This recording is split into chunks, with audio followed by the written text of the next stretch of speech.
We're live here on Plus One EXP's Roll for Content channel. My name is Tony Vicenda. I'm Chief Alchemist here at Plus One EXP, which is a weird little brand that multi-classes in tabletop game design, beard and skincare alchemy in the Bardic College of Content Creation. And normally we do a lot of different things here on Plus One EXP, but this week it's Wizard Week. We've got another wizard moot happening here tonight. We brought in some expert and professional wizards to talk about what it's like to play 7-part Pact, which is a game that's live and funding right now over on Kickstarter. It's funded and doing well, but it could always use some more wizards in the mix. There's a bunch of great stretch goals still to unlock. You can find that at ttrpg.link/7pp. The link is right in the corner of the screen if you want to check that out, or it's in the description of the video if you're watching this later. You can hop right on over and check it on out. But the game is by my dear friend Jay Dragon. Jay, why don't you tell people who you are, what you do? Tell us a little bit about 7-part Pact, but tell us about the wizard we're talking about tonight. Yeah, my name is Jay Dragon, lead game designer at Stave-Bearer Games, editorial director at Possum. 7-part Pact is my fantastical, ornate wizard game about 7 powerful wizards vying for control and maintaining the peace of a strange archipelago. The Mariner is the Lord of Storms. He's responsible for the seas and the skies. He keeps the trade routes of Isha going, the storms, kind of under control, the giant beasts of the wild places pacified. And yeah, that's who we'll be talking about tonight. Awesome. I am super excited to dive in. The Mariner is the wizard that I have actually played, so I get to talk about my experiences directly. So I am one of your professional wizards tonight. But let's talk about our guest Mariners tonight. Let's start with Jenn. Jenn, why don't you tell people who you are, what you do, if you want to be found online, where they can find you, but tell us a little bit about what it was like to play the Mariner. Oh my gosh. Hello, everybody. I'm Jenn De La Vega. I am a chef and cookbook author based in Brooklyn, New York, and sometimes Shadowrun podcaster on Fun City. I'm also a gastronaut from Dropout, which was a super fun experience. And it really blows my mind that I get to do this. I get to play games with people who are really cool, and I get to discover all these amazing games and play test them. So happy to be here. And my specific game was a whole weekend 2 years ago. It was perhaps the longest tabletop game session I've ever been part of. And because I'm a chef, I also catered the whole weekend. And so we got to eat well. I got to cook for my friends, and becoming the Mariner. I can't resist playing the nature guy. Like every game I'm in, nimble, I'm the talking, walking mushroom, Mm-hmm. Yeah, I'm like a water elemental in Shadowrun. Like I'm always around nature, and I think it's because I live in a city. And I really always want to be in nature. So and I just have a love of science and animals and the water. So it was pretty natural for me to pick the Mariner.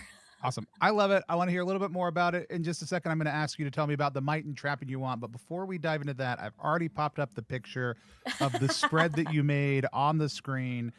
We've got to stop and talk about this, because I think this is a very distinctive part of your play of the game that most people will not have had. Can you tell us a little bit about what we're seeing you set the table with here in this picture? Yeah, so this is a style of eating called kamayan. It's a Filipino style of dining where you eat with your hands from banana leaves.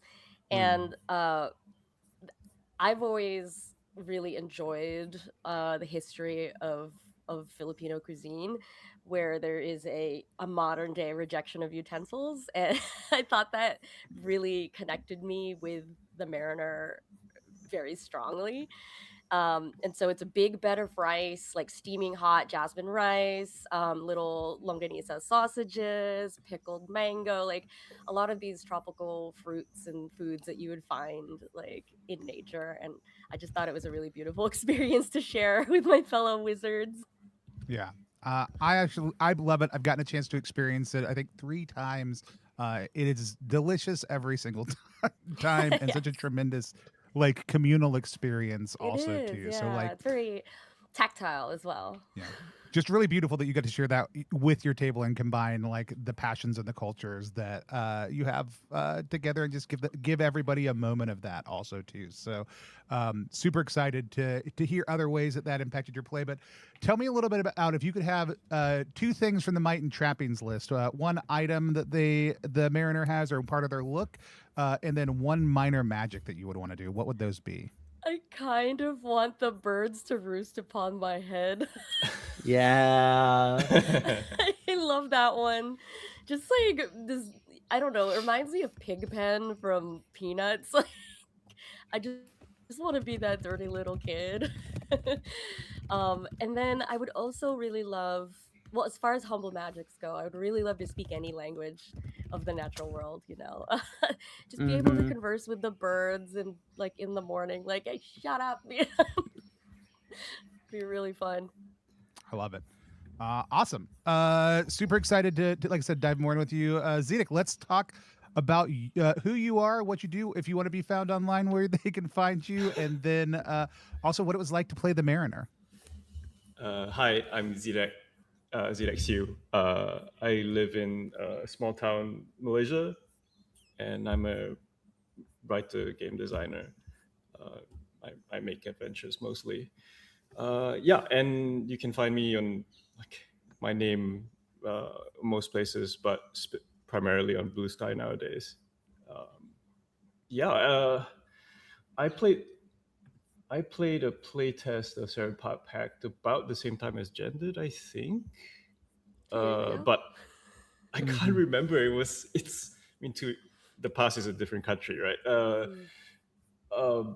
But we played online, so it was. I mean, I usually play online because nobody else is where I am. So it was just a bunch of different sort of sheets, like Google Sheets, and little tokens being moved around, and yeah, it was.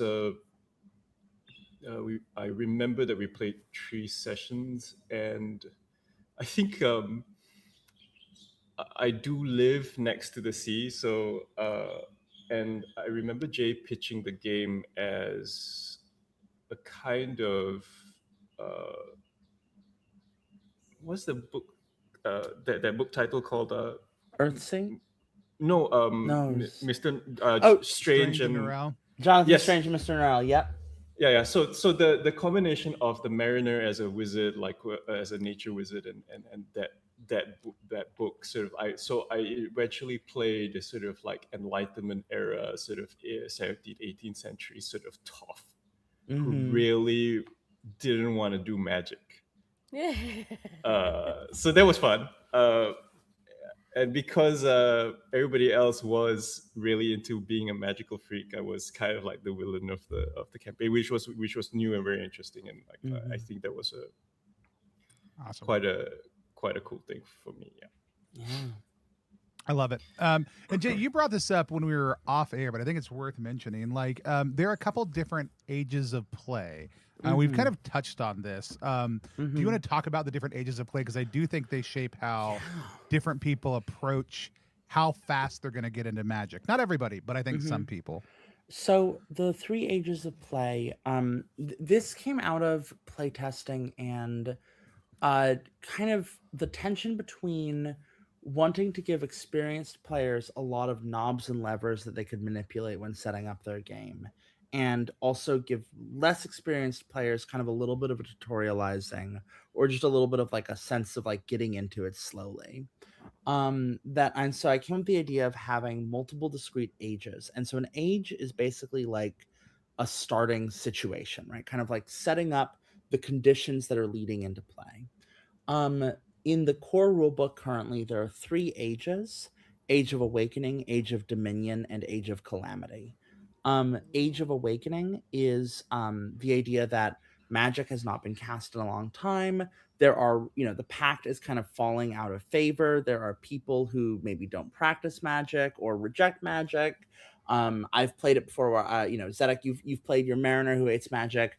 I've played a Hierophant who believes themselves to be like, it's like an ornamental title. I've played a Faustian who like thinks it's basically just like a nepotism position, right? Like the king just appointed them as like a family favor, and like they don't think they think the devil isn't real, right? These kinds of like, you know, magic is kind of falling out of style, and therefore coming into play, the players begin to learn magic naturally, and there's justification for why a new player might not feel comfortable with how the spells work, right? It's that because your character might not feel comfortable with magic.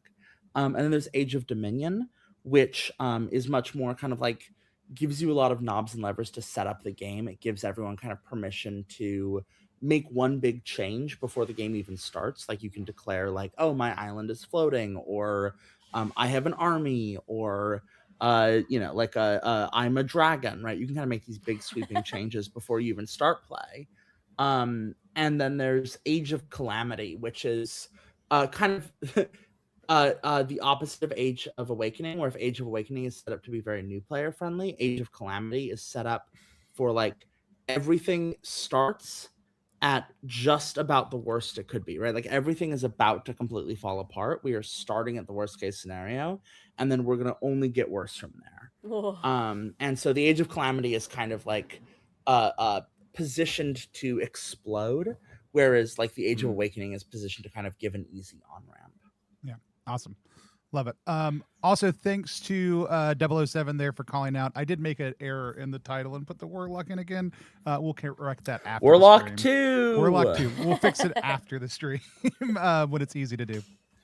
But that's great. Zedeck, I didn't forget to ask you the most important question, though, which is what part of the look or items or minor magics of the Mariner would you love to have? I'm gonna copy Jenn because I want to speak to things, particularly like fishes and trees. I think that would be really cool. I think that might just be like one of the chillest and best magical humble magics that like any of the wizards have, right? It's communication, like talk, like get to know each other. And I think so. This was the trap. I'm not sure it works this way, but mechanically, the Mariner always has like stuff, like driftwood and rope and stuff. I like that. Yeah, I like to have stuff handy when I need. It was one of my favorite bits. Just be like, oh yeah, I'll just send my monkey with clever hands out to my boat to get something cool. Like, don't worry, he'll be back in a minute with something helpful or not to the situation. Was a huge blast. I'll share also too. Yeah. Tattoos that travel across your body. 100%. 100% the Mariner look element that I would pick up also too. And then I loved doing small petty bullshit with the waves and the wind also too. Like I did a lot of that of just like, oh, I'm gonna blow something across the room. Oh, I'll stir up a little cyclone or move the tides around or do something else just small with water. So I think those are the ones that I would pick if I could have them in real life also too. Let's talk, Jay, a little bit more about the role of the Mariner specifically. We've kind of covered on our first few kind of what they do in the world, whether that's the guy with a job, really the janitor of the things, the executioner, the religious face, and the person of the people. Tell us a little bit about what the Mariner is up to. Yeah, so the Mariner is really I don't know if I have like a snappy job line the way I've had for the other wizards, but the Mariner kind of keeps the Pact connected, right? That the setting for the game, the archipelago of Isha, is a series of islands that many of the wizards have dominion over, but there are many more islands that are just out there, and they're all connected to each other with little routes. And it's the Mariner's job to make sure that those routes are maintained, because if an island is left alone for too long, it will fall into disrepair. No island in Isha is self-sustaining, right? Every single one of them depends on outside connection with other islands. And so when it is isolated, it gets ravaged over time. And so the Mariner has to make sure that the islands are connected, that there's trade between them, that like if there's piracy, the piracy is not taking too much from an island that can't give it. And the main way that's challenged is that storms roll in. And storms move kind of very naturally. They kind of roll up and then they decrease as they go off the map. But if a route is caught between two storms, it breaks. And so there's a bunch of storms that kind of show up on the board, and you've got to kind of, are you going to like, what are you going to do about them, right? Are you going to like kind of like disperse them? Are you going to let them form? But also routes, what do you call it? Excuse me. Too many routes means that there's the risk of kind of more piracy showing up. There's like more kind of danger. So sometimes storms can be helpful as a way to disrupt piracy. And that's kind of the crux of the Mariners game. Is it's like you're, I guess if you're kind of a gardener, right? You've got this like you have a little ecosystem of like little like places which each have their own little thing going on, and you're trying to make sure they're all talking to each other, and you're taking care of it, and you're pruning it, and you're like letting storms move in or cleaning them up. Yeah. There were also like sea monsters. Right? Oh yeah, and there's also sea Yes, monsters. and there's yeah, also monsters. Yeah. Which, and the thing I love about sea monsters, and I is that like they if you sea monsters are kind of a problem, but they're not fundamentally bad. They're just kind of inconvenient to human civilization. And Mhm. there's a fun kind of alternate way you can approach the Mariner, which is like if you decide to sea monster max instead of helping out people, your other wizards will hate you, but you can absolutely just ignore the trade routes and just focus on taking care of your beasts. And that Yeah. is like a legitimate, I've seen at least one player kind of just do the opposite to what you would expect with the Mariner. And That's so funny. mhm. just beast moding fully. Jen, can I get you to do me a favor? At the top of the Book of Storms document, the Mariner's Codex, will you Oh. read me that? Give us your best dramatic reading of that Oh. first paragraph. Sorry, let me open it. So sorry. Okay. Which print? The part 1, the Mariner? Yep. This one? Yeah, the Behold the Mariner. Just that Aha. paragraph. Okay. Behold, the mariner, known as Keeper of the Storms, Stave-Bearer, and the distant Lord of Beasts. He is the friend of the seas and skies, savior of the fishermen stuck in a storm, and protector of the hidden wild spaces of Isha. He is oft crazed, and he is of a off. He is oft of a crazed and beautiful temperament, and his fate is governed by the planet Venus and the metal copper. Legends say the first wizard was himself a mariner, and it was his magic which built the first ship and set sail across the faraway sea. Woo. Love it. Thank you so much. Yeah, Thank this you. it's really funny. Jay, we talked about it the other day, but like a lot of times I find out that what wizard people played is like Jay said, "Oh no, this is you. Like you're good. This is the one you'll be good at." And everybody so far feels like Jay nails it pretty Yeah. consistently. Like you might be interested in playing another one, but this is and that was the case for me. I love the Mariner so much. But yeah, super excited to kind of look at that a little bit more. Jay, I don't have an easy way to ask you this quite for me. Do we know where is the actual map of the Mariner stuff? Can you find that and drop it to me in the chat? Yeah. It should be. Is it not in the? No, it's just, where is it? So Here it is. because I know we want to dive pretty quickly into the world. Like you've talked about like Yeah, the let's- gardening yeah. aspect, like the Mariner obviously has a sea association, but really like represents both the sea and the land and the sky all together. Like it's not just one part. And every wizard has an island. But as the Mariner, I also found myself convicted to be in my island less and in a lot of other places a whole lot more. So I'm super excited to kind of dive into again some of those different elements. But I think for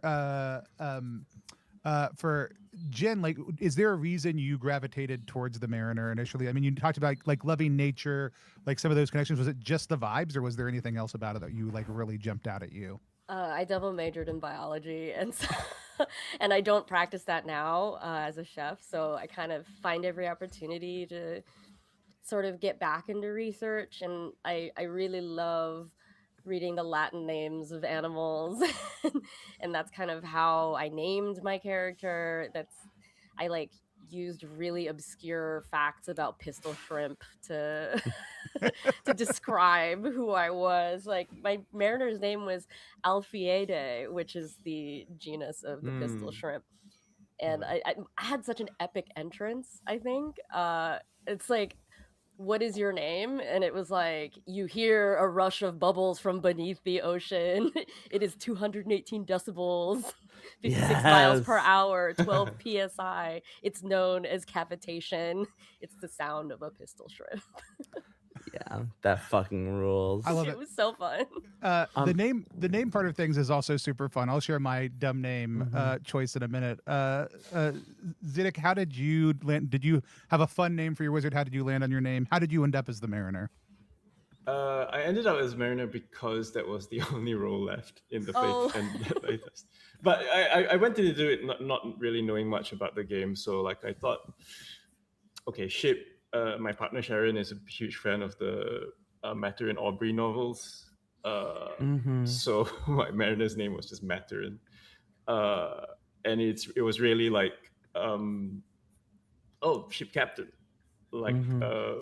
and really sort of channeling that. I know it's very it's very such a cliche nowadays, but it's like oh, I'm going to be that master and commander kind of like man must be governed sort of type of character. um so I think when we first sort of introduced ourselves, I did something like really mundane and like, oh, I just come in with my taking off my sea jacket or something. It was like Mhm. not magical at all. Like Yeah. Um, I remember looking up like, oh, like what does like Dead Sea mean? Like let's pick early whatever. Like what's the Ooh. Latin root of that? It's Mortimer. It's not cool at all. Like No. Oh, it's that's such a wizard name. Mortimer it's is such a good Mortimer's such a good but it's mariner like necromancer you name. want though. you're like, oh, I'm gonna pick Dead Sea and it's gonna sound so, and then you're like, it's Mortimer. That's the name. I'll be Morty. And I have for sure played a wizard named Morty before. Me I think he's too. a so when I was necromancer, going through the little flip book of past people's notes, there were a handful of Mortimers that had written down their names in there for sure.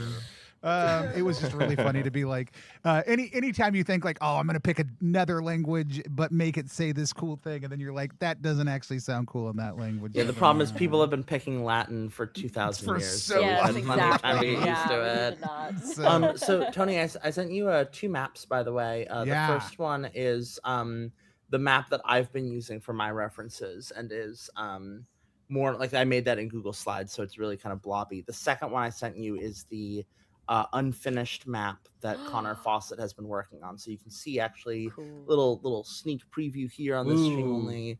The unfinished Mariners map. You can see what we've been up to. I figured that would be nice, just kind of for a That's so visual of what the cool. Yeah. final game is going to be like. And your then blobby also map for is very referencing. playable though. It's very Yeah, playable. that's It's true. very It is. easy to parse. Yeah, for our conversations, but I do love the fancy map is going to be so nice. It's so good. Mm-hmm. Mm. Me looking Yeah. I closer. I like that it looks kind of woodcut. Yes, yeah. For each of the boards, Connor Fawcett has brought a different kind of medieval or historical style to the board.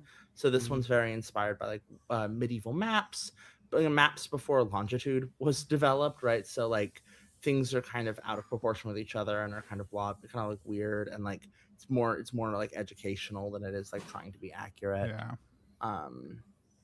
And then relational and so like Mhm.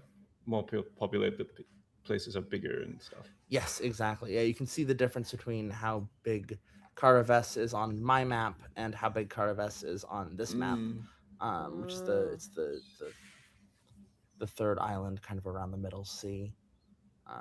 It's not that big of an island, but it is an important island, and therefore it kind of gets blown up in size. Yeah. I mean, and I think that's the other thing. Like you talked a little bit about like this. The archipelago didn't always exist. Like Isha was not always the place that this was set. It started on another island. Maybe not quite as fantastic, but can you talk about the development of the archipelago a little bit? Yeah. So when I started working on Seven Part Pact, it was set in 17th century England or 18th century England, and it kind of melted my brain out a bit. I think it was working on the Mariner that I realized I couldn't keep it set here, because the Mariner was originally the Druid, was the original concept, and so it was very kind of locked in with the land and with like the forests of England, and it just kind of there's just kind of a miserable, depressing quality when you think about England for too long. Yeah. And so um, I wanted to kind of bring it somewhere where I could kind of think about things I wanted to think about, but kind of without England, I guess, kind of getting in the way. And so I brought it to kind of this fantastical kind of Le Guin inspired archipelago, where each wizard kind of have their own island. And this opened up some really new and exciting doors, right? Kind of like, oh well, we wouldn't really have a druid anymore, right? We'd have someone like, like the forest. When you're in a bunch of islands, right? The forest is not actually the center of nature, right? The ocean becomes the center of nature because the ocean is so enormous. So it's like, well, we no longer have a druid. We'd have someone who has that same connection with nature, but then kind of exists in an aquatic landscape. And so you get this kind of like almost like Davy Jones, from Pirates of the Caribbean figure kind of coming out of that. Um, in particular, like one of the big struggles with designing the Mariner is that um, it's really easy to make a wizard where like it's hard to make a wizard where they don't want to be a good guy, right? Like on the Mariner in particular, it was very easy to be a wizard who was just like, I'm gonna go live in the woods and be happy. Mhm. And it kind of undercut the themes of the game. And the thing that I kind of had to figure out was like the Mariner needs to be on the side of the trade ships, right? The Mariner has to kind of be helping out with trade, and it also has to kind of feel annoying and suck to be helping out trade. And there has to be the kind of little nagging voice that's like, well, what if you don't care about the boats? Right? What if you don't help out the humans with their trade issues? What if you just let them get hit by storms? Who cares, right? Like that kind of like willingness to just let it go to hell was really important with the Mariner to an even greater degree than most of the wizards, right? Yeah, and I think that that comes across. I think, and like all of them have these tensions in the question you're asking early, right? But like a lot of the Mariners are like, will you leave and go help this group, or will you let them die? Will you neglect this, or will you, like you're making these choices the entire time on really what parts of this big wide world matter to you, and the parts of the things that you can care about are scattered across literally the entire map of creation. Like there's not like, oh yeah, and like if you care about all these things, they're right next to each other. It's fine. You'll be okay. And I think that really helps kind of drive some of that. Zedeck, you talked a little bit about, and we also have some great art from you of your actual wizard. Now you had a kind of a very specific approach to who your Mariner was as kind of a theoretical Well, magician. I was just going to respond to what Jay Yeah, just go said ahead. Yeah, please, yeah. about the mariners, like sort of dilemma, like sort of game dilemma, being like, do you want to help the trade ships or not? So I thought I was playing such a good villain, but I really wanted to help the trade ships, as Yeah. opposed to like help my wizards bring magic back. The fellow wizards, because the scenario of Age of Awakening is that Yeah. the pact is working to bring magic back into the world, and I was like, no, I'm gonna help the trade lanes. Yeah. So that was kind of like, to answer your question, Tony, that was kind of like the way I approached the character. It was like this extremely paternalistic. um, I was just looking back at my character notes and all his companions, so the characters that you create as part of like the wizard's relationship circle. It's like Mummy Dearest, and then my son was Boy. My apprentice was like the course. lighthouse keeper, who had I had a little note that said that he's frustrated I didn't teach him any magic, and I said, oh, I've been trying to teach. This was my lesson to you. It's just too simple not to get the lesson, which is don't use it.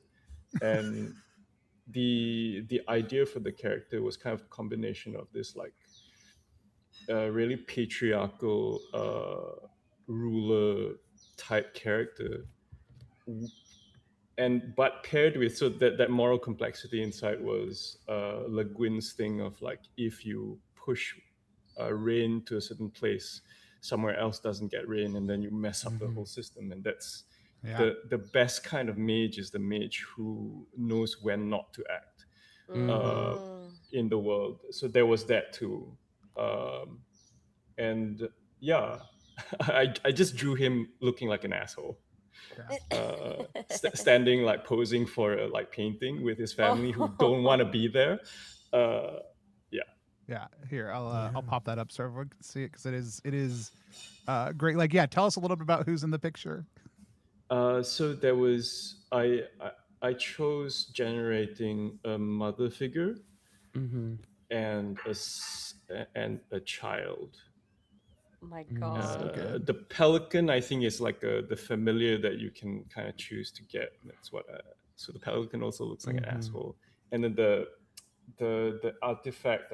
I think the wizards are generated with artifacts. I have that trumpet that can control the winds. I never use it, of course. Of course Yeah. not. No. Look at these pantaloons. They're Yes, so yes, good. yes. They're So incredible. there was an interesting thing because I remember when Jay started talking about Seven Part Pact. I think I did recall her talking about how it was like a 17th century England sort of thing. So that kind of stuck with me. Yeah. So when I joined the playtest, it was more. I think there was an aesthetic difference between me and other people, which I thought was interesting I thought because that was cool. I think that's awesome. yeah, everybody was like making these like really magical peoples. I think some people like had quite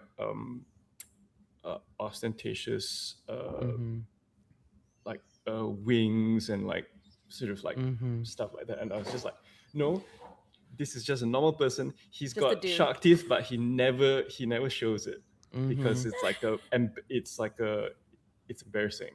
It's not. The world is more predictable. The world is friendlier to trade and like order and society.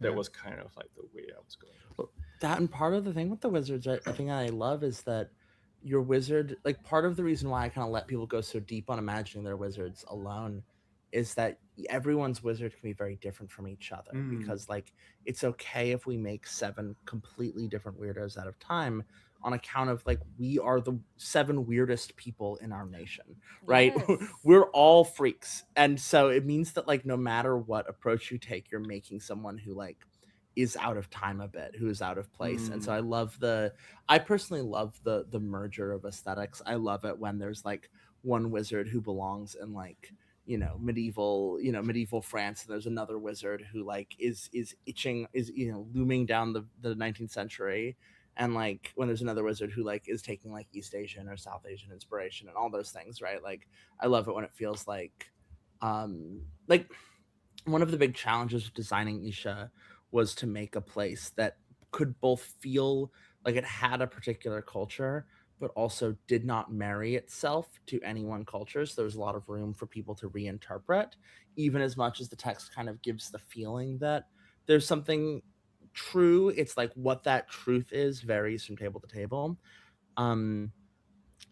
Yeah, I think like it's really fun to kind of bring all of that into a big soup together. Yeah, and you like in addition, you are building a little culture on your island. Like the island you create when you have a wizard, like there are established facts about them, but you're making choices about that, and you are kind of flavoring that, not just your own wizard, but how the cultures of the world kind of flow together. In addition to there being a ton of lore, you're getting to make intentional choices about the lens for that really I think drives that forward in play. I want to pick up on something that Zedeck said also too, because it was one of my notes of like the paternalistic elements of the Mariner feel really strong. Is that something like Jenn that you experienced when you were playing? Did you feel the need to be a dad for anybody or not? I wasn't quite a dad. The way I played was I never met my old master. It was sort of like I didn't ask for this. Like that's kind of that was my whole attitude. It was like I'm just learning the ropes here. I didn't ask for this. But I think I leaned more not necessarily into family, but having a pirate crew. Because I always had just like dudes like hanging around and like in the background, like, oh, can you get this thing? I had an apprentice and a best friend and a Selkie that I confided in. So those were the people I surrounded myself with. I love the Selkie. I love the Selkie. Yeah, I had Selkie, I had crew because I do love that one. I had a child and I had a wife, but my wife was one who knew more about the magic of the world than I did, was also the wife of the previous wizard who I never met, who I just had lens as inheriting. Like that being the spouse was a position that was like superseded whoever the mariner was in some way, shape, or form. Whoa. Oh my It didn't god. come up in play ever, but that that was That's it was so a, drama. I yeah. love it. And being in a position of like way more about this than I do, was a really interesting choice. But yeah, the man thing that I picked, when I wonder if this lens is new, is to be a man is to be a good husband and father, and all your children are scattered across various ports and have grown up without your care. So like I had a child, and they'd be like, "What's going on with your child?" And I'd be like, "I don't, I don't know. I know the Selkies or the Neards keep on taking them. Oh, we'll get him back. It'll be fine. Like no big deal." So I really wanted to, especially for that gender option, which is one of my favorite gender options, I think, across all of them, is I was thinking a lot about I think like the story, kind of the archetype of the absentee dad, right? The dad who's kind of like the guy who does want to be a good dad for you, but is always away and is always off doing something. And like I think that it like Seven Part Pact in particular lends itself so nicely to that. And I think that like the mariner as someone who like, you know, he knows he's got these kids in different ports. He knows like he wants to be a good husband and father. He does not have the time or the desire to stay in one place long enough to do that. I think like we were talking about this very briefly before the stream, but like I think that like the mariner is the distant lord, right? He's the one who's kind of, he needs to go away from home, and to create that feeling of like, oh, I'm going away from home, I'm going somewhere else. I think more than anyone else, he's the one who's thinking about his family back home, right? It's one thing when you live in your house and you're just always at work, and it's another thing when you're like, all right, I'm getting in my boat, I'll see y'all later. You know, that kind of like, I'm you know, I have to leave, I'm sorry. Yeah, I like that it's like an anchoring, you know, and a driver of action for the mariner. yeah. Yeah. Well, Pretty and amazing. Jen, even in your like iteration of like the crew, like this is a group that you care about, but you are constantly putting in danger Yes. because they are going with you, right? Like there's like there are, again, these interesting attachments in this one specifically. But I'll also like vulnerably share like the reason I picked that one is because people used to ask me how I could get so much done, like starting businesses and running things. And all this, like, people still ask me that. It's been able to shift a little bit, but when my children were younger, it was like, oh, it's an easy answer. I could be a better father. Like, and I wasn't a bad dad. Like, I was a very present dad in so many ways because I had a lot of flexibility. I was there for moments other people weren't, but I would multiple times a year be gone for a week or two at a time out doing other things. And so like it was super resonant. And I was like, oh, this is gonna hurt. I'm absolutely picking this one and going Correct. deep on it. But like all the choices for the way these pieces interact. And again, all the different wizards are doing this in their own unique ways, like, but they're all have these really interesting layering of the tensions that you're creating up front. I was going to say something in response to the sort of absence of the character. So I picked the like, how is your masculinity toxic option of like, I am really concerned with wanting to be a good father. So I played a character which was distant, which was close to everybody who is off the board. And and this is also related to what Tony was saying about like how this you generate these companions and they didn't come up in play. I did think that they gave texture. I think that was the cool thing about the character creation in this in what Jay made, is that your character has such an interiority that's really interesting. Even if it doesn't come out, it really informed the performance that I was interacting with the other players. But anyway, the idea of distance, of like being a dad to all the trade ships in the entire archipelago, except my son at home, was the or the wizards in the Pact, was the kind of like a character note that was it's also a kind of absence. So it's like, who are you going to be absent to is an interesting question. Yeah. Well, and every single wizard, right, has a different tension with age, right? Age. This is, I think either of you played. I added another pick list which is about like, how old are you? and every Ooh. single wizard kind of has their own question about how old they are, right? Like for the necromancer, it's about frailty. For the hierophant and the warlock, it's about social expectations. And for the mariner, it's about what has been getting hard for you. Yeah. Right? It's that every, Ooh. you are a young fellow, and it is hard for you to command the respect of sailors. You are of a middling age, and it is hard for you to speak with the narrates or play the fairy games.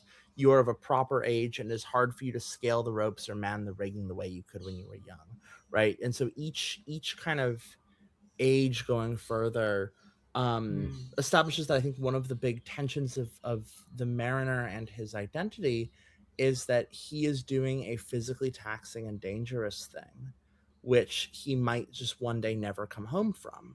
And that's kind of the fear of the mariner. Yeah. And I think that like that ties in really well with kind of the distant masculinity that the mariner plays with. Yeah.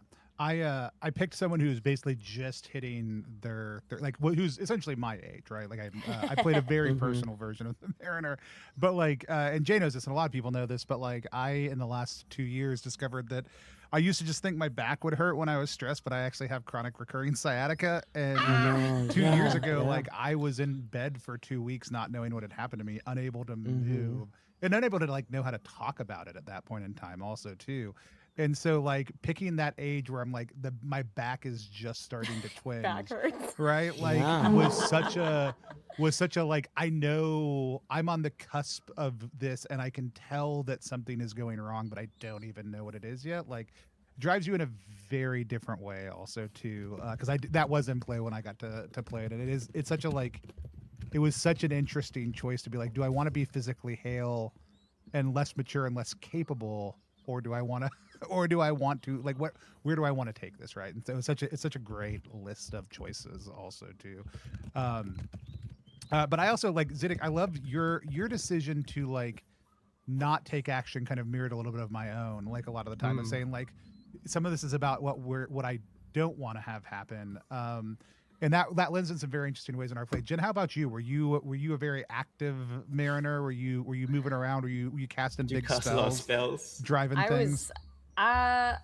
I think I cast a spell badly once, and I think I made a cliff fall down accidentally because there was a mic in it there. I remember that. Yeah. I think I was literally in the kitchen. I think I was preparing lunch, and I maybe didn't hear something. I sat back down, decided I'm gonna use this mushroom spell. But your original question was, how did Were it you typically- were you an active were you I engaged was. with the other wizards? Were you casting spells? Like how were you engaging with the Yeah. world? I think I only cast that one spell and failed miserably. But I definitely in the beginning played like, I don't need to do this stuff. I didn't ask for this. I'm just gonna hang out with nature. Until, we kept joking that each of our moots were like wizard zooms. We're like, oh, it's time for wizard zoom. And I think I got a little bit of pressure from the Faustian because a lot of monsters started to show up. And like, what are you gonna do about it? And I was like, I'm gonna go fix it. Yeah. Yeah. I like I said, I had a very similar experience to Zedeck, where I was very my character was all about using like petty magics and minor magics. Like was just like I'm gonna do it all, but like the concept of anything big, he was never gonna do. Like, but my character was very much driving other people. Like specifically, there was this weird interplay between the sage and the scholar. The sage and the sorcerer, in ours, and I was really pushing the sorcerer to just do anything and stop being academic, while simultaneously not doing anything myself other than goading him and other people around. Like, and even to the point where I had agreed to be part of a huge spell. We never even got to play this out. That everybody has to prepare for, and I just blew off preparing for it. So showed up to the next moot, it would have just been like, "Oh shit! Sorry, y'all. I forgot my part of the prophecy. I'm You're glad that guy you in all the group spent project. a week of one of the few finite resources in this game time Kraken getting ready ate my to do homework. this. Yeah. But I didn't inhale those ocean floor Mhm. fumes I needed to inhale in order to cast my part of the spell. Sorry about Mhm. that. Mhm. And part of it was because I didn't like I agreed with the person who opposed it, but really liked the idea of things happening in a way that they hadn't. And so it was just like the way it immediately you get such an immediate clear vision of who your character is in this game from the character creation is just like so intense. So Yeah. no, so let's dive a little bit more into the actual world, the mini game. We've Yeah. talked about it a little bit, but like I'm gonna pop up. Jen just shared a great picture Yeah. of her play of it, but it is in a lot of ways like it's a it is just you're building trade routes and pushing storms across the ocean, trying to make things as non-shitty as possible for everybody, and keep unless they need to be shitty in a certain area. And Jen, then I you're forgot not. how horribly small your board was. It's Yeah. so small. I was like, oh my gosh, this Yeah. is not the map I used. I Yeah, used a yeah. much Since then, I wider printed map. out a map They're onto bigger than legal this now. paper, and I upgraded the map quite tremendously since you played. So I was like, oh, I can't let people play on that. That's too teeny. Yeah. When I realized that everybody had different boards and that we were all playing different games, I was so relieved that I got the one that's like resource management and inventory because that is how I think in real life. Like I'm a chef, so I think about like inventory in, inventory out all the time. So I'm a person who tracks a lot of information at once. And so this was the perfect game for me. Yeah. That yeah, same as a barista, like in coffee shop manager. It's just like cool. Like this is I sat down and other people were like really like having a hard time grokking theirs. A lot of people took to it right away. A lot of them already knew how to play, but like I was just like, oh yeah, this is I know get it.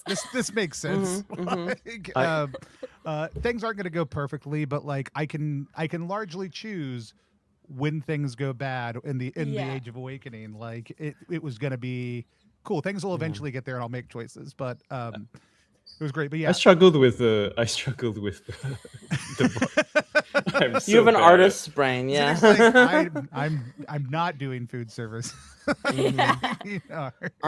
The Mariners board, the thing about the Mariners game was that I had like the idea of like what if you've got these boats and like what if you've got these islands like from pretty early on.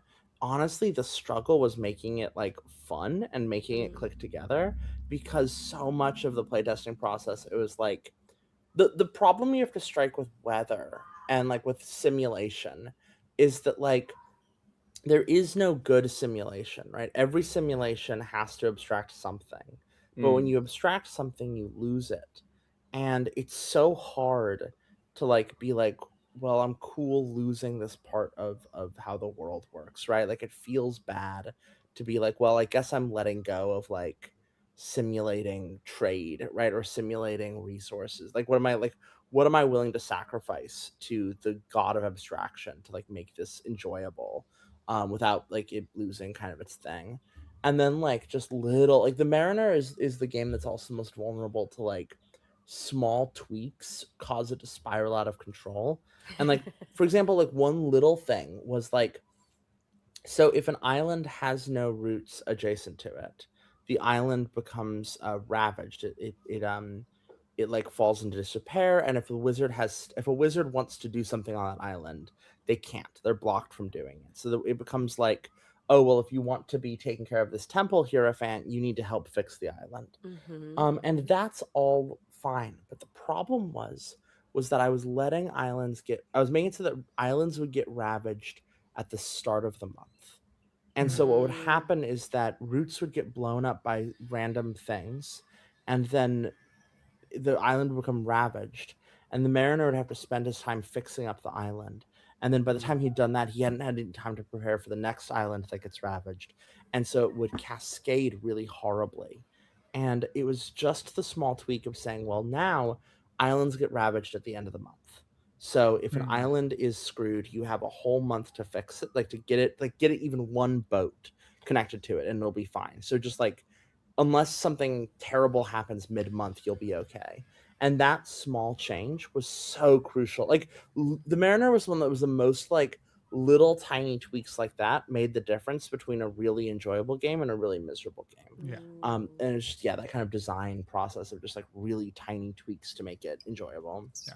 I mean, I had a very early realization that like, oh, a little bit of piracy is actually pretty good for everything. Like, Yes. like the quickest way to get a market popped up somewhere and prevent things from going downhill is like let some piracy happen, because that's gonna help until you build up normal, better trade routes like to benefit that. The other thing was like keeping storms near the edge, also a great strategy. Like they move across the world a whole lot quicker on the edge of the map than they do on the middle of the map. And if you need to move them up or down or other places, it's easy. But those are like my two initial like, oh, this really smooths out this game. And like you can feel bad about piracy, but like it's happening. Like you're not doing the piracy unless you are. So but yeah, I mean, do y'all have any elite level strategies from the board game that you want to from the game? Tony, they played it 2 years ago. The Come one on. time I played 2 years ago. Yeah, while you were making food for 7 people Seven also at the people same time. also. Yeah, And for mushroom sure. spells. Look, No. the thing is that every single wizard tends to attract different personality types, and the Mariner is really fantastic for people who love to have a lot of things juggling and are not paying that much attention to any one of the 20 things. Mhm. The Mariner is a little bit. The Mariner loves a slightly distracted personality type. Yeah. Absolutely confirmed. There are some wizards that reward unsinking devotion, not the Mariner. Not the Mariner. You will go mad. No, I like I said, it the game itself is fun, and again, like I said, it's doing such a good job of reinforcing like you kind of do want to be everywhere all at once. Like that distracted personality element is like, but you like, let's look over here, let's look over there. But yeah, no, it was such a great like experience of play. Did y'all, either of y'all spend much time on your islands? Like we've talked a little about the relationships with people, or was there a part of the world that you kind of kept on going back to? I think I was moving around a lot because there were monsters.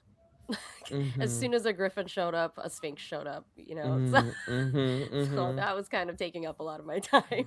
Let's talk. We haven't actually talked about what causes that specifically. Jay, can you dive into a little bit like how do beasts enter into play? Yeah, so I'm trying to remember if beasts still get tossed in from the stars. I'm pretty sure they do. I just don't remember how. Oh yeah, that's I right. recall that I started with a kraken somewhere. You Yes, did? yeah. It's Yeah. it's So if the Mariner cares about which stars are present in the current season, so the 3 months that the season currently is, right, a fourth of the orrery. It's like, oh, it's springtime. It's care about March, April, May, or whatever spring. No, April, May, June. Those are then the Mariner looks at which is Venus in springtime. If so, this is what happens. If Mars is present in springtime, a beast of some, if Mars is present in the current season, a beast kind of appears within Isha, either flying in from a distant land or awakening from beneath the earth, right? It's a little, it's very, I loved Godzilla movies as a kid, and there's kind of like I have a deep love for like Monster Island. It's like how Rodan has gotten off Monster Island and is flying around aimlessly. And beasts function much the same way storms do, but the two big things about beasts is that beasts can be I've added a thing since y'all played, which is nesting beasts, which you can take a beast and you can get them to stay on an island, and it will make that island more vulnerable to being ravaged, but it will also kind of allow the beast to kind of be a friend of the Pact. Or the beast will rampage and will attack other people's domains. If the beast kind of runs out of your domain and goes rampaging around, then you have to like go and deal with it somehow. And beasts are, in some ways, they're kind of some of the most important bits of like wizard fiction, right? Is it's really important that if you're a wizard, you've got a dragon you can deal with, right? Like that's kind of a critical kind of what is a wizard up to. The will versus the world, kind of like that dichotomy. Yeah, exactly. It's because there's a passage at one point in the Mariner Codex that I'm really proud of, where I'm talking about kind of what is the responsibilities of the Storm Watcher, and I say, make wizards feel like walking hurricanes. A Ooh, hurricane yeah. arrives upon a seaside village, and nothing is the same again. Has no regard for the difference between good and evil, of worth and care. It destroys and then moves on. Wizards are the same. The scars of the tragedies are everywhere in the faraway sea, an entire world's ecology still shaped by its magic. A wizard is a natural disaster, but disasters are themselves the greatest magic of the natural world, a spell which only the most foolhardy of wizards can hope to duel against. Right? And so wizards are walking hurricanes. Wizards are nuclear bombs, right? Wizards are disasters. A wizard shows up and starts casting spells, and your home will never be the same. Mm. Um, and I think that I think that a dragon is the same, right? A monster is the same. A monster shows up and is that same walking natural disaster. It's just the difference is that a wizard is a man and is someone who's part of the hierarchy of social structures, and a beast is outside the hierarchy. So in some ways, a beast is almost the fail state of a wizard, right? A wizard who rejects the pact becomes a monster, Mm. quote unquote. And so the mariner are kind of taking care of these beasts both by like finding ways to incorporate them into the system and be like, hey, come stay on my island, calm down, we'll feed you, we'll make you fit neatly into my taxonomy.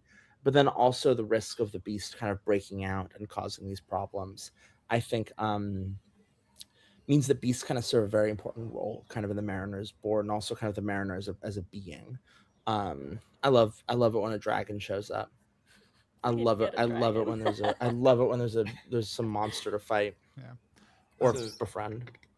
I think our play was made easier because I think there's a beast that would have showed up early, but either through the sentient orrery or somebody casting a spell, one of the stars got pushed a step forward. And so I had an Yes. entire we would have had an entire first year where it would have been unlikely for a beast to have popped up just by that one very Mhm. early move by somebody else entirely. And so it gave me a lot of time to just get settled in the play too. But Mhm. I don't know how early this came in. There's also there's a travel mini game for Mhm. Oh, the wizard. Did any of y'all Yeah. did either of y'all get to do the travel mini game? Was that a thing? Yeah, the Hierophant had to travel, and Yes, they were that's like, right.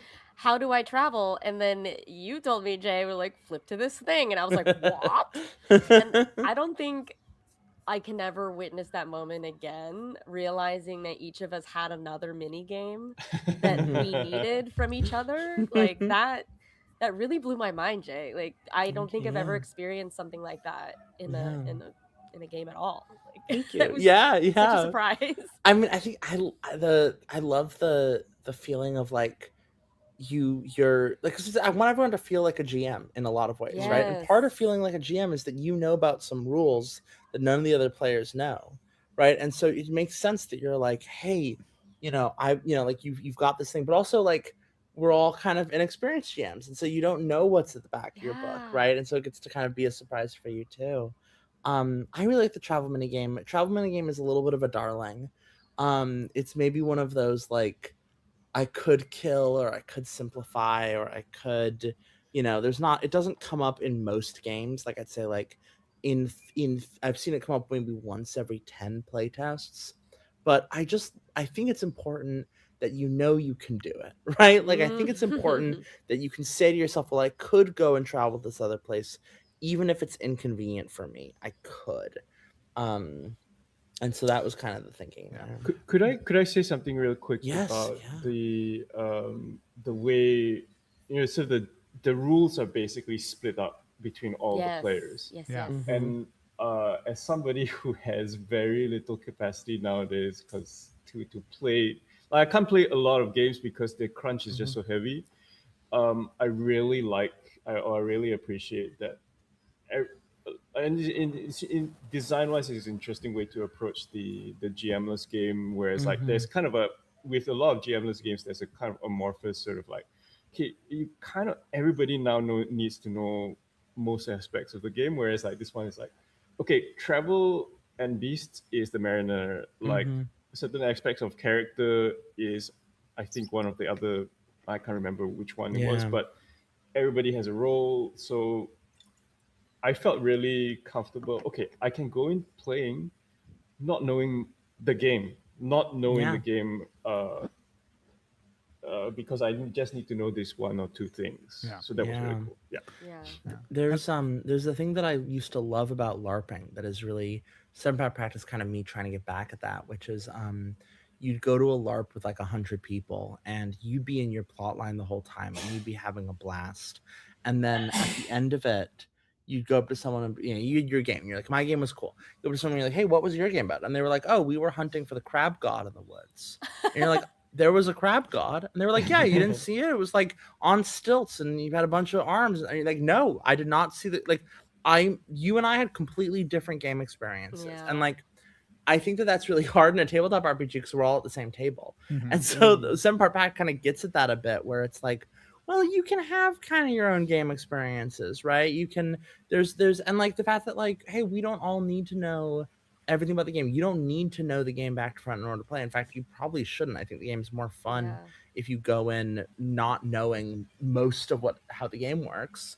And then that way it can be kind of revealed to you. And the game is built with the idea that as we play, it will be revealed to you. Yeah.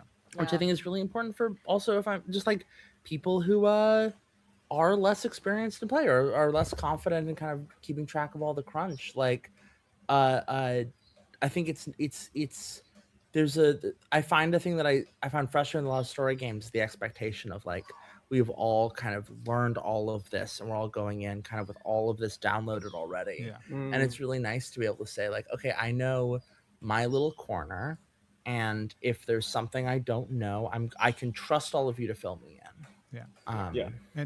And I think like it's one of the things that this came up about Stone Top, which I get to talk about a lot lately earlier today, where somebody was like talking about the size of the books, which 7-part Pact gets like is like people are like, if I'm having trouble with this, how am I gonna deal with 7-part Pact? I'm like, it's easy. Both are easy. Somebody was like, well, yeah, you really only need to know, like, read like 50% of the book, and people were really upset. And I was like, that's wrong. Like, you can read as much of the book as you want. Like, you should read enough for it to be sufficient. You need to know when to reference the book, right? Like, you need to know when, oh, like, I've got a travel mini game. I actually even have to know what that does because it's so well proceduralized. Like, both texts do a really great job of saying, like, what I need to know is whenever a character is to embark on a journey outside of Isha or through a distant realm which they lack any domain rules for exploring, the Stormwatcher may demand the rules for travel are followed. In brief, they are bop ba bop ba bop bop ba. You know, like I don't have to memorize anything other than or remember anything other than, oh, when someone travels somewhere that that is threatening to them or far away or undefined, I have a thing I can do at that point in time, and I don't even have to do it. You don't have Like, to, because that's I an can, important thing. but I can, and then I can just go, what are the rules for travel? Cool, we're gonna walk through this all together and figure it out. Yeah. I'll go for it. Can I also say that the diegetic pleasure of like having them like a grimoire that you crack open Yes, is there's a really grimoire. really makes that process more pleasurable because like that what Tony you were saying is like know when to open the book and like it's like very in fiction, like very okay, we reference this grimoire. Yeah, It's very cool. It felt powerful.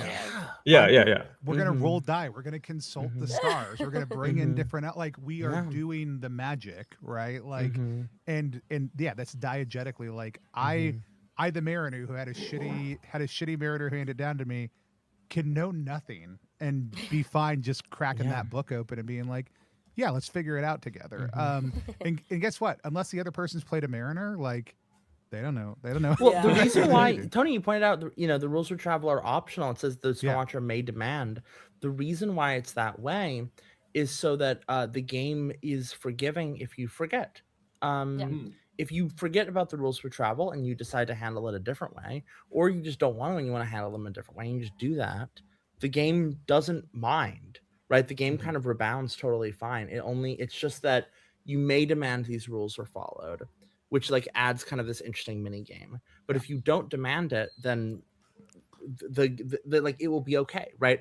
And that's just kind of take a bit of the pressure off of the like you don't even as the mariner, you don't have to like it's okay if you forget, right? It's kind of the big thing, right? It's that like finding that balance of like giving people all the tools they need, but not punishing them if it slips their mind. Not making avoiding again like the being overwhelmed without being guilty, right? Yeah. I'm also going to say that this is a really great manifestation of your expressionist games kind of thing, where it's like there are a lot of rules, but there is this tacit acknowledgement of the potential infinity of a tabletop role playing game, where it's like, Yeah. because I'm also vaguely aware that a lot of the spells can basically disrupt whole parts of the world that may make the traveling rules not work, or in that not really make sense anymore. So it's like, Yeah. very cool. My other favorite thing is if it's a new place no one's ever been, you get to make a map and you get to create your own book of maps in the travel thing. Like, I didn't get to do that. and then so cool. like those maps are available for like future like if you're playing in the same iterate, like you can just pull those maps back out and be like, this map exists in the world because a mariner from a previous age made it. The celestial audience can know like, hey, like this map exists and that might matter when they're making decisions. Like also if multiple wizards travel together, like it complicates things It becomes further more because dangerous, there's more yes. power. Like there's it's and I like, and it's funny because like I'm like, I know the travel minigame exists, I don't know what other minigames exist, and you'll just happen upon them like as Yes. as someone decides that it matters. Like I so gotta say, it was so funny looking over at Brian Flaherty, who is the necromancer, and he just looked like he was sweating the whole time. Taylor's sitting the next- exact same thing yesterday. Yeah, well, Taylor was more like, because Taylor was the warlock. Taylor was like a chess game because it's significantly less pieces, but he would just like do this and then move something once, and then Brian's like, there are multiple pieces arriving at the same time. There's so much death. That's the one where like there's an underworld and like the game is like trying to stop manage the onslaught spirits of from- death. I see. And it was especially fun to find out that the warlock held the fighting rules because I decided to fight the griffin. Yeah. And that blew my mind. I'm like, at the what now? The description of the griffin is what we use? What? Yeah, you use the little verse poem about the griffin as the weapon, stat the block. attack, Yeah. I thought that was so cool. I don't think I've ever read anything like that before. Thank you. And like they're like we talked a little bit about this. We'll talk about it a little bit more, but like this is also where like just like when violence is enacted, you go to the warlock to enact it. Like when people have questions about the land, the animals, the sea, other things like that, the mariner is who you look at the table to be like what is that? What is that like? And there's plenty of support within the text for that, but there's also a lot of times where it's like, or another thing, right? Right? Or those things don't actually answer the question, so just just go for it. But and that was an evolution that came from after kind of the round of playtesting I was doing with you, Jen, and Zedeck. Around that time period, one of the challenges I was facing was that the mariner's role in the celestial audience was very passive, because it was kind of like, oh, describe, what's the sky doing? What's the weather like? What are, what's the, like, there wasn't really a lot of taking active calls. And so, Tony, by the time you've played it, one of the things I was really working on was giving the mariner space to speak up, and space to like make stronger choices and to feel more of an active member, because the mariner is in the middle of the pact, right? The lower three wizards, Necromancer, Hierophant, Faustian, are very concerned with the immediate, and they're very present with their wizard more than they are with their celestial audience role. And the next three wizards we're going to be talking about, the Faustian, the Sage, and the Sorcerer, are very concerned with their celestial audience role almost as much as they are with their wizard, right? That's kind of very loud for them, is that like, oh, they're doing these kind of big, they're the GMs of the GMs, right? They're kind of making these bigger moves.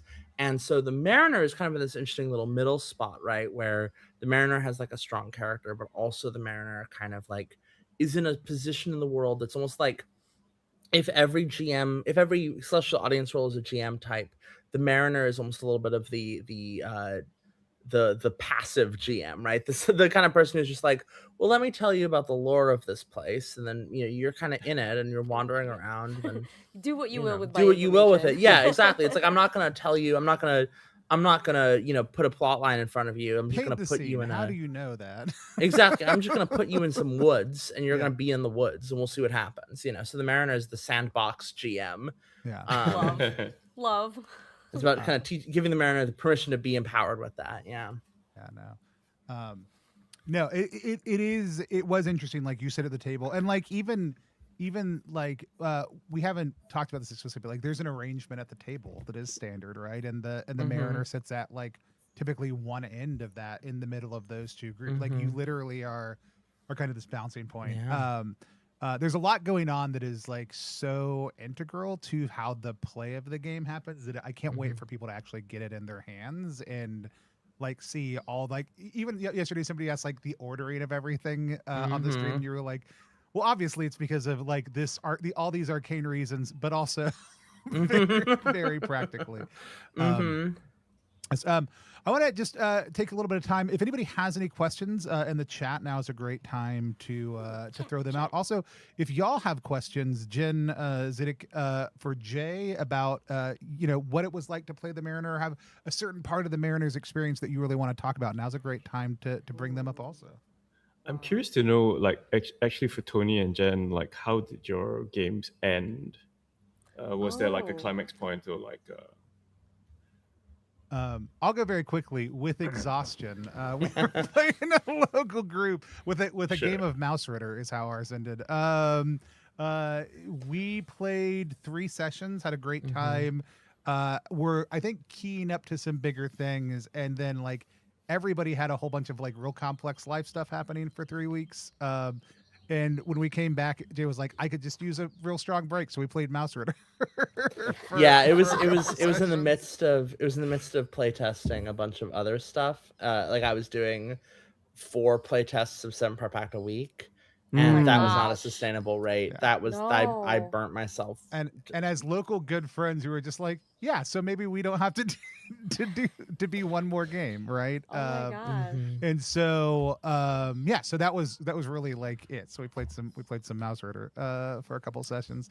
But like the big tension for us was the Sage wanting to cast a portent, ostensibly to kind of lock in a certain type of future, and the Sorcerer being like, fine, whatever, we can do that, but I think it's a bad idea. And the Faustian and the Warlock had some real high level great romance, yeah, it was romance. manipulation of a common romantic partner, and assassinations going back and forth that were great. Cool. But yeah, it was leading up to this portent, and we didn't get to the session where I got to reveal, oh no, fuck, I blew that off. This isn't happening after all. Oh my gosh. But it was that was kind of the central tension of ours. But yeah, ours had a very non-auspicious ending, but like still like a tremendous time. The highlight of my time, and I came home and told my spouse about it, was taking Jay's character out swimming for a day. He was very, very young, overwhelmed Hierophant. Yeah, I was playing an 18-year-old weepy Hierophant. Yeah. And Oh my god. you I came was like, by this- to console This me. kid just needs to get out on a boat. That's so cool. And I duplicated a stool that the monks were fighting over, and helped clean up some shit. Jay's You just helped tidy my stupid house. Thank you. Greatest game ever, hands down. And literally took an 18-year-old out, got him high, let him see the ocean for a little bit. That was it. Top tier play. Yeah, I think I had a brief little. I had the potential for a romantic tryst with like one of your crew or something like that. One of my There was, crew like- members. Yeah. Yeah, So, but yeah, that was it. Jen, how about you? I don't remember the ending, but I do remember 2 really important things that happened. They didn't have anything to do with me, but I loved witnessing it. Mhm. Like, it was the Warlock and the Faustian had a romantic like moment that was Mhm. very moving. And then the duel. There was a duel between what we used to call the Anchorite.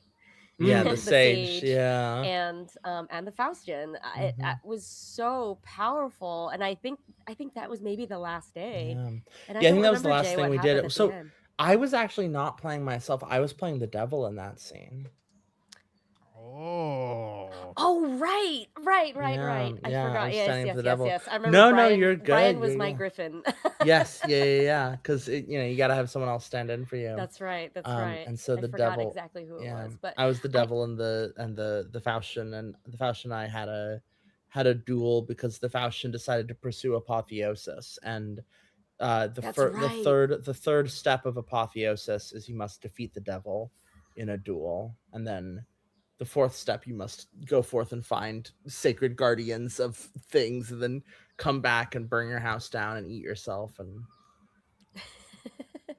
Yeah, I don't remember how we ended, but it felt I very think that's how we satisfying. ended. I think we end. I remember it being like 1 a.m. and us ending on that. I think. Yeah. But if there's I anything mean, else, we yeah, played a cumulative 15 hours only to Yeah. stop to eat. yeah, yep. Yeah, can you believe that? And it was very funny because it was sounds like after that I was great. like, I think probably we should have. I was my takeaway was like, I think we could probably have done it. We should probably have scheduled another day. Yeah. I mean, we could go on. I mean, We coulda, yeah. The 7 of us in particular, I think. Mm-hmm. I like how the game mechanically prompts basically PvP between the main characters. Yeah. I think that Mhm. was. I think you're sort of you're sort of inclined towards it because of that spread out GM role. Mhm. Yeah. How So did your everybody game can- end? Yeah. My game ended by the anchorite. It's called the Sage now, I think. Mhm. They had secretly been sort of plotting a kind of like big magical gesture. I think I'm not sure what it's called. I think it's a destiny or something where it's Mhm. like they have to fulfill prophecies. Mm. And Mhm. like over the 3 sessions, I think because of the way I was playing my character, I was very like, nope, not gonna do that. No, I'm sorry, I can't help you with your magical spell or your problem. And no, I don't want magic to come back. So we ended by a meeting at the island, I believe, the Mhm. Sages Island, Mm. where they. I don't think it was. I remember it as I turned away. I was walking away because I wanted to break the pact. Oh. Mhm. So it got to a kind of like crescendo, Oh. and but I wasn't technically breaking the pact yet. So the anchorite took it upon themselves to essentially shoot me in the back and murder me. Mhm. And by doing that, I think they had to also sacrifice themselves, but it meant rejuvenating their island in some way, in some big major fashion. So, if I'm not mistaken, we ended session 3 with 2 characters down. Wow. So that was really interesting. I thought there was for me, I've never played a game really where I just find inter-party sort of conflict really uncomfortable. But that was a highlight. I think also it speaks to the framing of the game that people do feel comfortable sort of checking in with each other how to do that, which was really cool. So I really like that. I really like that it's a PvP game, but you're kind of prompted by the themes and also the mechanics of the game to sort of take care of each other. Yeah. That was Shay and I on the first session, was consistently being like, we're good, right? We're both enjoying this. Okay, cool. Well, wanna 'cause make it's the thing with like the game really emphasizes, right? It's like there's your character, there's your celestial audience role, and there's you as a player, right? And it's so important that you like. I know I've had conflicts with players where like I had a moment where I was like, oh, I'm getting a little heated out of character, and there's like I've ended up like literally putting some advice in the rule book that's like, hey, make it clear who you're talking to, right? Like if I'm like this is a stupid idea, it's horrible, no one should be doing something like this, you're gonna make a mess, I'll be like, sorcerer, this is a stupid idea, right? Because I'm emphasizing I'm not Jay thinks this is fun and is interested. The source, like my character is mad at your character, and like that kind of like disambiguating when necessary, like things like that really help it be like, well, we are having an awesome time making our dolls yell at each other, Yeah. but like we understand that like this is something we're holding with just enough remove. I loved how for me internally and mentally there was a bit of that bleed as well, because like, Yeah. I really believe in what my character thinks about this world. But then it was like sort of like, take a step back and understand that Yeah. right now there is a confusion between you playing a player character and you being a GM of this antagonist, and that was really cool to have in a single game. Yeah. I sometimes I will have games that end very triumphantly for the characters, and then afterwards all the players will be like, and that's bad, right? It's bad that it ended that way, right? We won, yeah. That we won. Yeah, there'll be a moment. Like I remember there was a Wrong. moment when there was like, I did a playtest one time where there were like some wizards who were like, we need to destroy the pact, and they met and they talked about it, and my character explained like the only way you can actually destroy the pact is you have to make the future bleak. And if you make the future bleak, then it will make all your domains hell. And they were like, well, we don't want to do that. Maybe we'll just slightly reform things somewhat. And they were like, yeah, we'll slightly reform things. Maybe we'll invade a neighboring country and we'll slightly reform things. And it was you'll become those sort of liberal crypto fascists. Yes, exactly. And so all of our characters like, yes, this sounds fantastic. Unanimous vote to agree to make things very, very slightly different. And then we were like, okay, but that didn't fix anything, right? No, that made everything nothing got better. Great work, team. Awesome. A couple. We hit our toxic masculinities a little bit better. Yes, yeah. Well, you see, we will allow women to come and observe the pact. But only specific women who are the wives of professors at the, right, like that kind of thing. We can't have female cardinals, but they still can't be priests. Yes, exactly. A couple notes from the chat from Critical Professor. 21 hours of play for y'all, not 15 21. hours Thanks, of play. Em. Sorry. So, yeah, don't forget those other 6 hours. And so, no. Zedeck, that was a great question. Jen, do you have anything you want to ask or anything you want to talk about? So we've got a couple quick, fun questions from chat. I'll bring up at the end. Oh no! Please take it away. One of the questions, which I think is just really beautiful, is there a way that you characterized the sea that you really liked when you were the mariner? Is there a way you talked about it, or a scene you had, or a way you thought about it, even maybe that you didn't verbalize in play that mattered to you? Ooh, I don't think I approached it that way. But I did. I have my laws of the sea written down because you can choose. Sing to the ship every morning and night. Mm-hmm. Never speak of drowning, and never kill a bird while sailing. Yeah. Thought that was pretty amazing. But yeah, I don't think I characterized the sea in any specific way. I was more focused on shape-shifting into as many forms as possible. Love it. Zedeck, how about you? I pulled up the laws of the sea that I was generated for my game. It was this was written in the voice of the character. So always sail a cat aboard. This is sensible. They help with vermin.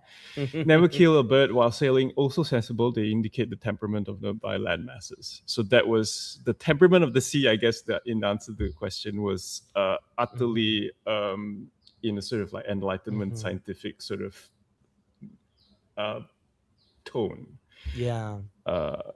And the rules sort of like, I think when there was a kraken, and it's like I internally I had a neat moment of like, okay, how do I communicate this to our players while still maintaining my worldview, because now there's a monster in the sea. Yeah.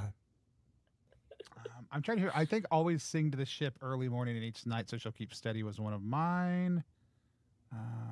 It would never have been have a cat aboard a boat. That's silly. That's silly. That's ridiculous. I think it may have been never whistle aboard a boat for nerds find it annoying.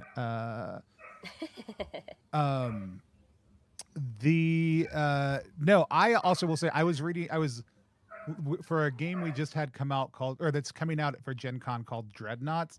I was looking at a lot of Gustav Dor like art at that point in time, which are these like there's a lot of verticality to his images of the sea.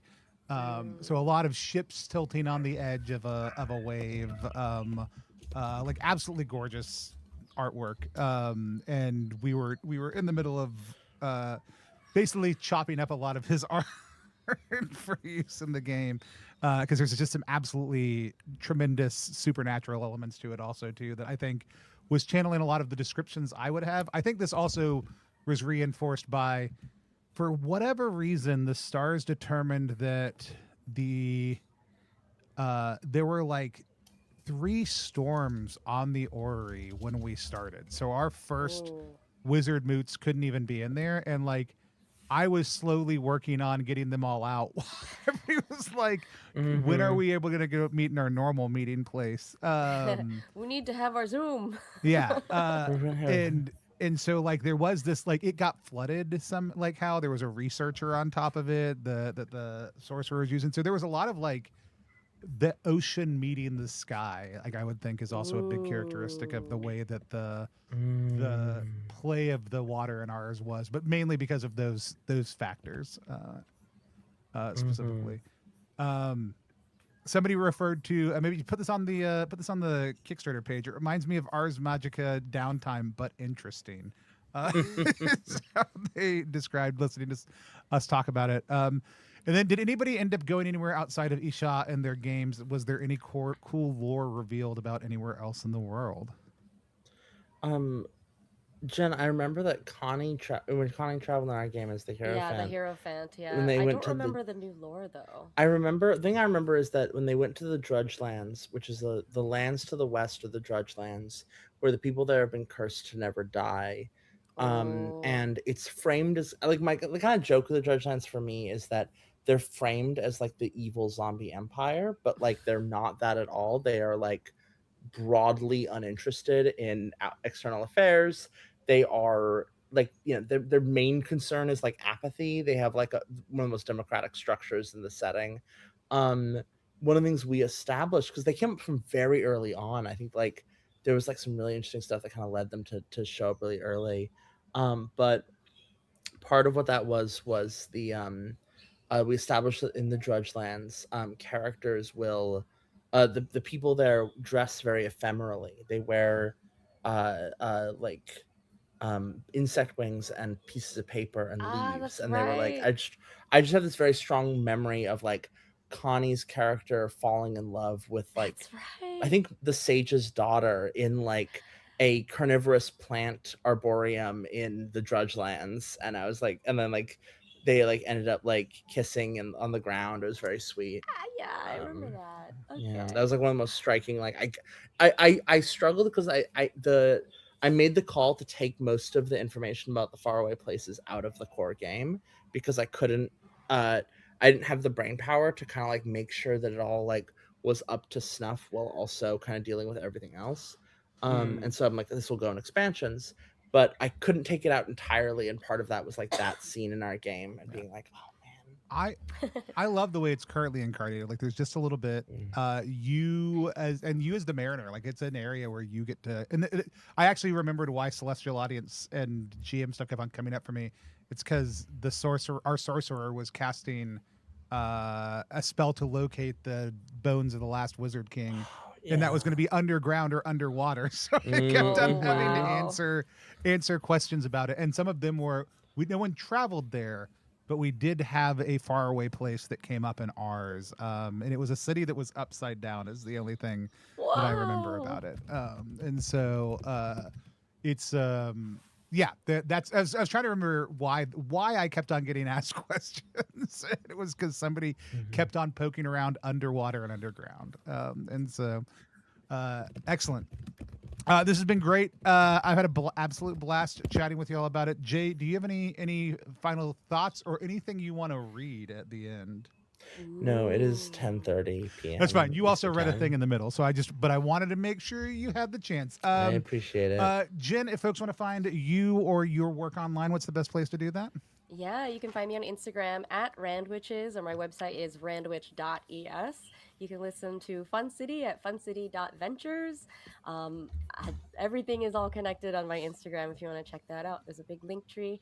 And yeah, if you are in Brooklyn, I serve the hot dogs at Wonderville in Bushwick, which is a video game bar. Awesome. Ooh. Oh my god. Yeah. I didn't realize that. That's awesome. Zedeck's like, I'm on my way. Oh, I've been there. I've been there before. Book a flight. I just didn't get any hot dogs. I didn't know that. If I know you were serving them, I would have gotten the hot Yeah. I dog. guess we're My gonna have to menu. go back. I have a neon sign out in front. Zedeck, how about same questions for you? If people want to find you online, follow your work, where can they do that? I'm Blue Sky as my name. I've got a blog, Slow Loris Press, although it's sadly neglected for the last 6 months. I am working on a new book, which will be hopefully crowdfunded at the very end of this year, Yeah. called Maze of the Monkey King. So I'm excited. It's about puppets. You can see kind of like Cool. puppets at the back. I have do it. talked to Yohai about hopefully having you on stream to run it. So we'll see how that works out. But hoping we can have you back here to it. I've enjoyed the 2 games we played together tremendously, and would love to play another one with you. So we've got another great moot happening tomorrow at 2 p.m. 2 p.m. in the afternoon. Way better for a lot of us. Are they all different because of like the different like They're time different to zones of make things people? easy for our guests. Yeah, when we have, I also think that Jay and I may just prefer the afternoon because we can do it. But yeah, it's to allow for guests in different part of the world, just like you, to be able to be on here. And everything's going to get recorded anyway. So, but we got the Faustian tomorrow, so we get to finally dive into this figure who's been on the edge of a lot of conversations. We've got Evan Torner and Sarah Coffey coming for that. It's going to be super good to sit down and talk to them about playing with the devil and the games that go within that. We also are crowdfunding right now the Brindleverse Triptych. You can go to ttrpg.link/BV3, like Brindleverse Triptych. It's a set of 3 short form carved from Brindlewood games that we're publishing in partnership with the Gauntlet. It's already funded. yeah. We're unlocking a lot of stretch goals. We've got a lot of cool things we'd still love to do. So go over there and give it a look if you can. And we, again, we'll be back there tomorrow. I'm going to be at Gen Con next week. Jay's going to be at Gen Con next week. Jen, are you going to be at Gen Con next week? I will not. That's Jen all will right. not Go be get at some Gen hot Con. dogs in Bushwick, everybody. Yeah. Zedeck, we're going to get you to Gen Con one day if you want to come. If you don't, that's okay, because it's good to see We'll the see, people you we'll see. love. It's not the best way to do it. And so also Patreon is also Randwiches for Jen Critical Pro Yes, has that's checked their true. notes and wants you to do. So with all that said, we will see you tomorrow at 2 p.m. for our next Wizard Moot. Have a good one, everybody. 7-part packs. Seven part Thank pact. you. Good Bye. night. See you Good next night. week. By week, we mean the unit of time that we use to measure things, which